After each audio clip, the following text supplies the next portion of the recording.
unserer Straßen. Wir steigen natürlich ein, voller Freude machen wir uns dreckig drin. Erst wenn der Schnee von gestern schmilzt, kannst du sicher sein, dass Unkraut nicht vergeht. Wir starten wieder mal von vorn. Und ich hab klar, der Regen wascht den Dreck von gestern weg. Aber das tut er nicht. Es ist schon wieder so, wie es früher einmal war. Wir haben aus dem Ganzen gar nichts gelernt.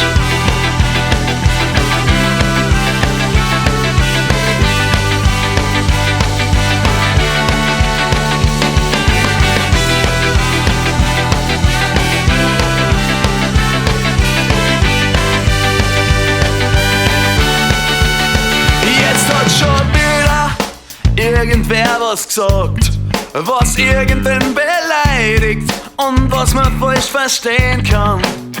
Das wird man wohl noch sagen dürfen. Das ist falsche Meinungsfreiheit, die wir vor uns herrschieben. Und